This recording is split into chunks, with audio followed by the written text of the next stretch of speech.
అమ్మ ప్రేమ.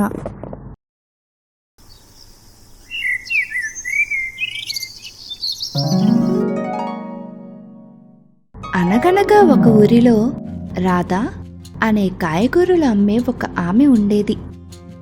రాధ ప్రతిరోజు కాయగూరల గంప నెత్తిన పెట్టుకుని, కాయగూరలమ్మా కాయగూరలు, కాయగూరలమ్మా కాయగూరలు అంటూ అమ్ముతూ జీవనం సాగించేది. అంతేకాకుండా రాధకు సుమ అనే ఒక పాప కూడా ఉంది. సుమకు తండ్రి లేకపోవటంతో రాధ అన్నీ తానే చూసుకునేది. సుమకు వాళ్ళమ్మంటే ఎంతో ఇష్టం. అలాగే రోజు స్కూలుకు వెళ్తూ చక్కగా చదువుకునేది. ఖాళీ సమయంలో సుమ కూడా వాళ్ళ అమ్మతో కాయగూరలు అమ్మటానికి వెళ్తూ తన తల్లికి సహాయపడుతుండేది. ఇలా ఉండగా సుమ ఎప్పటిలా స్కూల్ నుండి తిరిగి వస్తుండగా దారిలో ఒక చిలుక కింద పడి కొట్టుకుంటుంది. దానిని చూసిన సుమ దానిని పట్టుకుని చూసి, అరే, దీని కాలికి దెబ్బ తగిలినట్టుంది, ఇప్పుడెలా? దీనిని ఇలాగే వదిలేస్తే పాపం చచ్చిపోతుంది. అయితే ఒక పని చేద్దాం, దీన్ని ఇంటికి తీసుకువెళ్ళి అమ్మకు చెప్పి గాయానికి కట్టుకట్టి దానికి తగ్గాక నా దగ్గరే ఉంచుకుని పెంచుకుంటా అని అనుకుని గాయంతో ఉన్న చిలుకను తీసుకుని ఇంటికి వెళ్ళి, అమ్మా అమ్మా. హా, ఏంటి, ఎందుకా కంగారు? చేతులా చిలుకేంటి? ఏమీ లేదమ్మా, నేను స్కూల్ నుండి వస్తుంటే దారిలో పడుందమ్మా. తీరా చూస్తే కాలికి గాయమై ఉందమ్మా, అందుకే ఇంటికి తెచ్చానమ్మా అని అనగా సుమ మాటలకు పాప మంచితనానికి, అలాగే తల్లి అని చిలుక కాళ్లకు కట్టుకట్టి ఒక పంజరంలో ఉంచారు. సుమ చిలుకను ప్రతిరోజు జాగ్రత్తగా చూసుకునేది. ఇలా కొద్ది రోజులు గడిచిన తర్వాత చిలుక గాయం నయమై కాలు మామూలుగా అయ్యింది. చిలుక గాయం నయం కావటంతో సుమ చాలా ఆనందపడింది. అప్పటి నుండి చిలుక సుమ మంచి స్నేహితులుగా మారిపోయారు.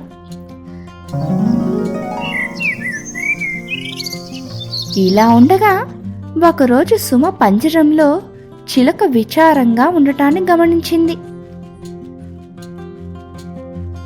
చిలుక, ఏమైంది? ఏమీ లేదు. మరి ఎందుకు అలా ఉన్నావు? మా అమ్మ జ్ఞాపకం వచ్చింది, అమ్మ కావాలనిపిస్తుంది. ఇక్కడ నీకేమైనా ఇబ్బందిగా ఉందా? నేను నీకు నచ్చలేదా? అయ్యో, నీవన్నా ఈ ఇల్లన్నా నాకు ఎంతో ఇష్టం.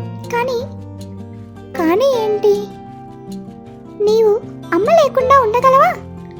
అమ్మో, నేనుండలేను, నా వల్ల కాదు. అవును, అందరూ అంతే, నేను అంతే. మరి నీవు వెళ్ళిపోతే నేనుండగలనా? ఎందుకుండలేవు? ఉంటావు. ఎందుకంటే ప్రతిరోజు నేను ఇక్కడికే వచ్చి నీతో ఆడుకుంటాగా, సరేనా? చిలుక మాటలు విన్న సుమ, నిజంగా వస్తావా? సరే, నీవు కూడా అమ్మ దగ్గరికి వెళ్ళు. ఎందుకంటే అమ్మ ఎవ్వరికైనా అమ్మే. అమ్మ ప్రేమకు ఏదీ సాటి రాదు అని పంజరం తలుపు తీయగానే, ధన్యవాదాలు, వెళ్ళి వస్తా, అమ్మని అడిగానని చెప్పు అంటూ ఎగిరి వెళ్ళిపోయింది. ఈ సంభాషణ అంతా బయట నుంచి గమనిస్తున్న రాధ పాప దగ్గరకొచ్చింది. వెంటనే సుమ జరిగిన విషయం అంతా చెప్పింది. అమ్మా, నేను చేసింది తప్పా? లేదు తల్లి, నీవు చేసింది మంచి పని. అయినా నా బంగారు తల్లి ఏది చేసినా మంచిదే. కాని చివర్లో చిలకతో ఏంటమ్మా అన్నావు? అదా, అమ్మ ఎవరికైనా అమ్మే కదా. ఇక అప్పటి నుంచి సుమ చిలుక మంచి స్నేహితులుగా మారిపోయారు. మనం చేసే చిన్న చిన్న సహాయాల వల్ల ఒక్కోసారి గొప్ప ఫలితం ఉంటుంది. అన్నింటికీ మించి గొప్ప ఆత్మసంతృప్తి కలుగుతుంది. చివరగా మన కథలో సుమ ఏమంది? అమ్మ ఎవ్వరికైనా అమ్మే కదా. మరి మీరేమంటారు? మాయల మర్రి చెట్టు.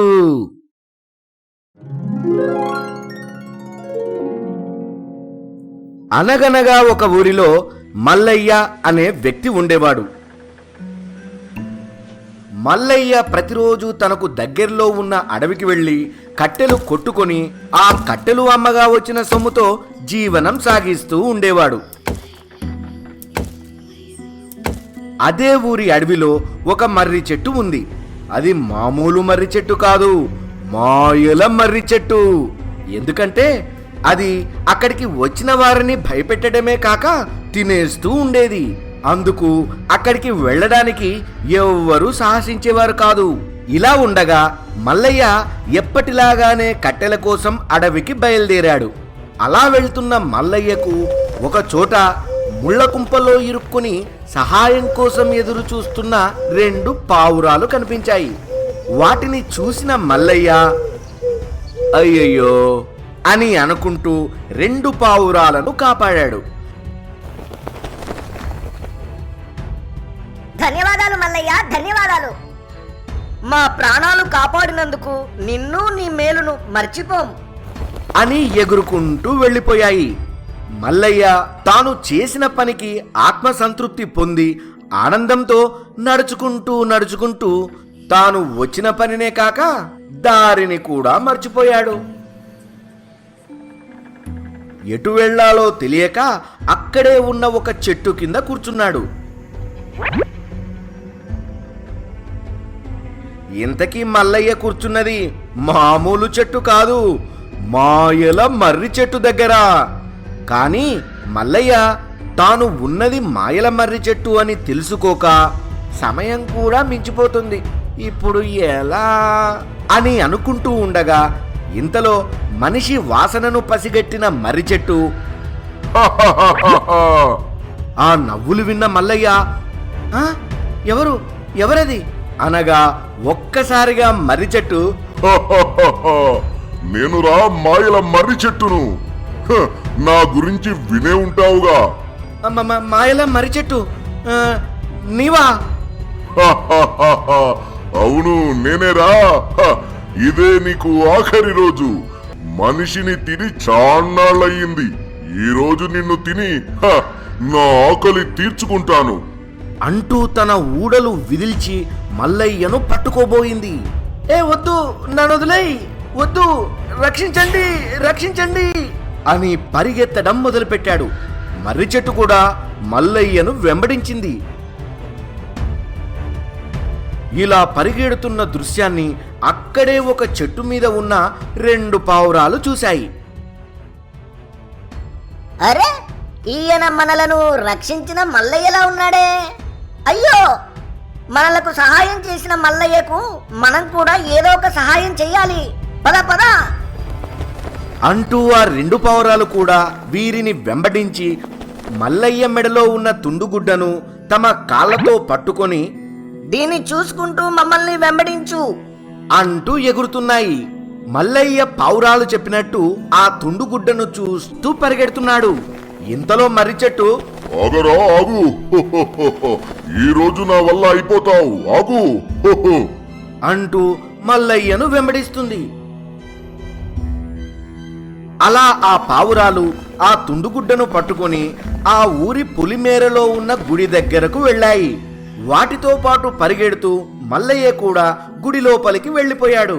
కాని వీరిని వెంబడిస్తూ వచ్చిన మర్రి చెట్టు గుడిని చూసి భయంతో అక్కడే ఆగిపోయి గుడి దగ్గరకు నేను రాననే నా బలహీనతను గ్రహించి నా నుండి బాగానే తప్పించుకున్నావు అంటూ నిరుత్సాహంతో మాయమైపోయింది మర్రి చెట్టు.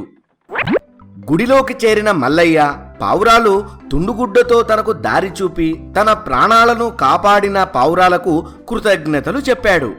దానికి పావురాలు, అయ్యో మల్లయ్య, దీనిలో మాదేముంది? నీ మంచితనమే నిన్ను రక్షించింది.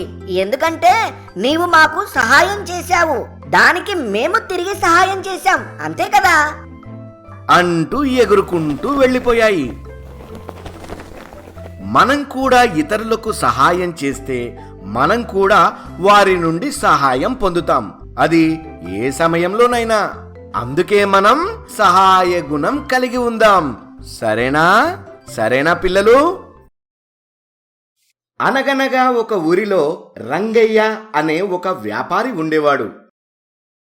తను నిత్యావసరాలను సేకరించి పట్టణంలో అమ్మి సొమ్ము చేసుకుంటూ ఉండేవాడు. రంగయ్య వ్యాపారం నగరానికి వెళ్లి చెయ్యవలసి ఉండటంతో రంగయ్యకు తన వ్యాపారంలో సహాయపడుటకు ఒక గాడిద కూడా ఉంది.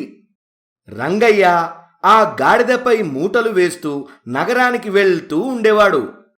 అంతేకాకుండా రంగయ్య ఎంతో ప్రేమతో ఆ గాడిదకు సమయానికి ఆహారం పెడుతూ తన మంచి చెడు ఆలనా పాలన ఎప్పుడూ చూసుకుంటూ ఉండేవాడు.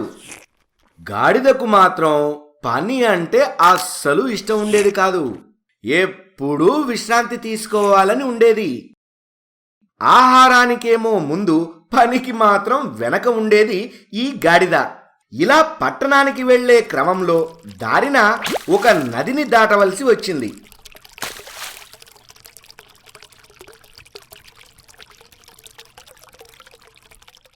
అలా నదిని దాటుకుంటూ పట్టణానికి తీసుకెళ్తూ వస్తువులను అమ్మేవాడు రంగయ్య.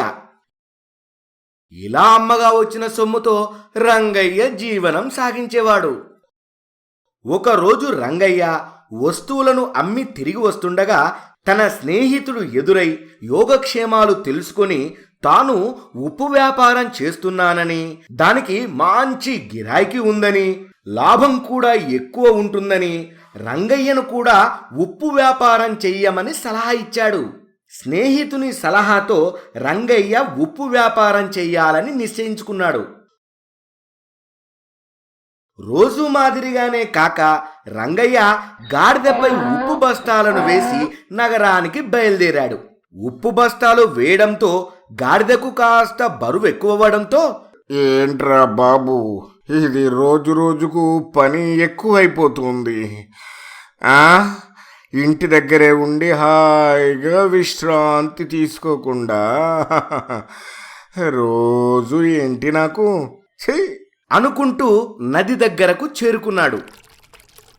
మెల్లగా నదిని దాటడం మొదలుపెట్టాడు. నది మధ్యకు రాగానే గాడిద అదుపు తప్పి పడిపోయింది. దానితో గాడిదపై ఉన్న ఉప్పు బస్తాలు కాస్త తడిచి కరిగిపోయాయి. దానికి తిరిగి పైకొచ్చిన గాడిదకు గాలిలో తేలుతున్నట్లు ఉంది. తనపై వేసిన ఉప్పు బస్తాల్లో ఉప్పు నదిలో నీటి వల్ల కరిగిపోయిందని గ్రహించక, అరే, ఈ నది భలే మాయ చేసిందే, నాపై ఉన్న బరువును భలే తగ్గించేసిందే, ఈ నది మాయా నది అని నదిని పొగుడుతూ తన అజ్ఞానంతో ఆనందపడింది. ఇంతలో రంగయ్య, అయ్యా, ఉప్పంతా కరిగిపోయిందే, సరేలే, గాడిదకేం కాలేదులే, పట్టణానికి రేపు వెళ్దాం, ఈరోజు ఇంటికి వెళ్ళిపోదాం అని తిరుగు ప్రయాణం చేశాడు. దానితో గాడిద సంతోషిస్తూ, ఇదేదో బాగుంది అని నదికి ధన్యవాదాలు చెబుతూ రంగయ్య వెంట వెళ్ళిపోయింది. మరుసటి రోజు ఉదయం రంగయ్య యథావిధిగా గాడిదపై ఉప్పు బస్తాలు వేసి నదిని దాటగా గాడిద ఈసారి కావాలనే పడి మళ్ళీ ఇంటికి తిరుగు ప్రయాణమయ్యేలా చేసింది. ఇలా తరచూ చేయడం వల్ల ఆ గాడిదకు సంతోషంగా ఉన్నా రంగయ్యకు మాత్రం నష్టాలు ఎక్కువయ్యాయి. ఇలా ఉండగా రంగయ్య గాడిద చేసిన పనిని పసిగట్టి దానిని గూర్చి ఆలోచించగా రంగయ్యకు ఒక ఉపాయం తట్టింది. వెంటనే రంగయ్య ఉపాయం తట్టగానే బస్తాలలో ఉప్పుకు బదులు దూదిని నింపి గాడిదపై వేసి నగరానికి బయలుదేరాడు. బస్తాలలో దూది నింపడంతో గాడిదకు మరింత తేలికగా ఉండటంతో చకచక చకచక నడిచి నదిని దాటే క్రమంలో ఎప్పటిలా తన నాటకాన్ని కొనసాగించింది. ఇంకేముంది, వెంటనే నీటిలో పడింది. ఇక అంతే, గాడిదపై ఉన్న దూది నీటిని పీల్చుకొని బరువు మరింతగా పెరిగింది. దానితో ఇంతకు ముందు చకచకా నడిచిన గాడిద అబ్బా, ఆ, ఏంటిది? ఆ, ఒక్కసారిగా బరువు రెట్టింపయ్యింది. ఇది కూడా ఈ నది మాయేనా ఏంటి? అమ్మా అమ్మా అని నడవలేక నడుస్తూ ఉండటంతో రంగయ్య విషయాన్ని గ్రహించి గాడిదను ఈడ్చుకుంటూ వెళ్ళిపోయాడు. చూశారా, గాడిద తన సోమరితనం వల్ల ఉన్న పని చెయ్యకుండా తప్పించుకోవటంతో గాడిదకు ముందు కంటే పని ఎక్కువ చేయవలసి వచ్చింది. అందుకే మనం సోమరితనాన్ని దరిచేరనియ్యొద్దు, సరేనా?